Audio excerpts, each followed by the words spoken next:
Good morning. My name is Doug Packer, and we're here on Plum Island with a member of the Audubon Society, who I'll introduce in a minute, and they're here doing some very important work. I'd like to give you a little history, though, of why they're here first before I turn it over to Jess. In around 2003, if you were standing at Plum Island Center behind us, back about 2,000 feet, we had a big wide beach there. We had a very robust dune system. It was well vegetated. But then over the course of about 5 years, the erosional pattern that's ever present on Plum Island marched north. And it took out a good deal of Plum Island Center, right to the fact where we almost lost the center in the parking lot. At that point, we did some repairs, and through Senator Tarr and the MRBA, the Merrimack River Beach Alliance, we came into an agreement with the Army Corps of Engineers to dredge the Merrimack River, which is just to the north of us, and to place that material on the beach.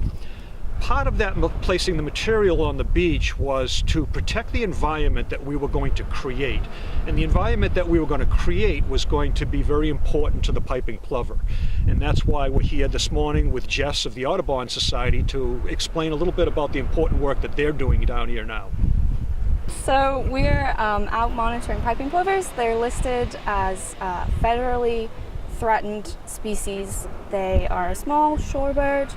They nest here on the beaches. They lay their eggs right on the sand, which is why we come out every summer and put up symbolic fencing to protect them. What time of year do you start that? So we start in April. Piping plovers they have really high site fidelity. They'll return to the same beaches every year, and so we can kind of proactively fence, figure out where we think they're going to show up, where they're going to nest. And so in April we'll come up and fence the habitat for them before they arrive, and then as the season progresses and the birds move around, we'll move the fencing around with them to keep them protected. And I think it comes down about the end of August.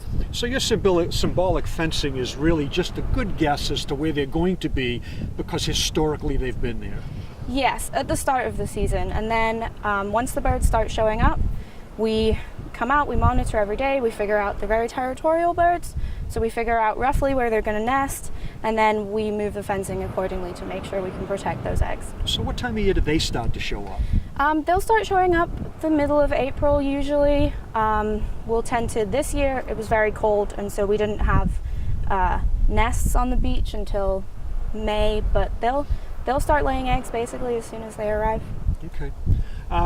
So what are some of the things that the people around here that own these properties and front these properties can do to help us out with this work? So the best thing people can do is stay outside of the fencing. We put it up there for a reason. It's to protect the eggs. They're very camouflaged, and so they're easy to step on. We also ask people to maybe not bring their dogs to the beach, or if they do, keep them on a leash. Dogs have been known to chase and capture and kill piping plover chicks, so we try to discourage that as much as possible.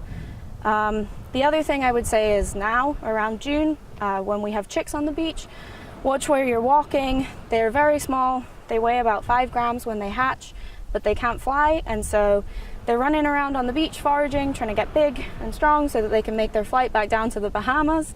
And if they see a person coming, their response is to find a divot or a footprint in the ground and hunker down, because then nobody can see them and they're protected. But that means that they can get stepped on. So if you're at the beach, watch where you're walking. If you hear a bird peeping at you, there's probably a baby nearby, so keep your eyes peeled.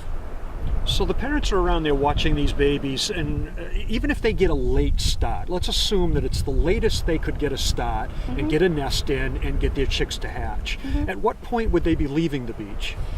So it takes, from laying an egg to a chick fledging, takes roughly 2 months. So the latest they're probably going to lay an egg is the end of June now, and then the latest they'd probably fledge is the end of August. So the critical time for us would be, say, from April to the 1st of September is really the time when they're going to be on the beach. Yep, that's exactly it. What else would you like us to know?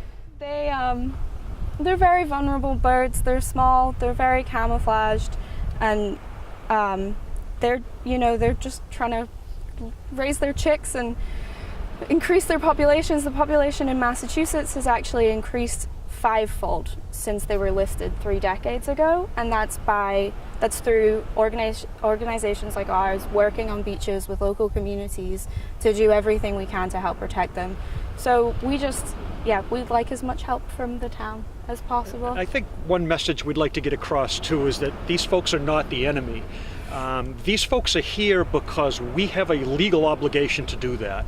In 2 ways. These things are federally and state protected, either from a threatened or an endangered status. And the other thing is that in order to put that sand on the beach, we signed an agreement with Natural Heritage and Endangered Species.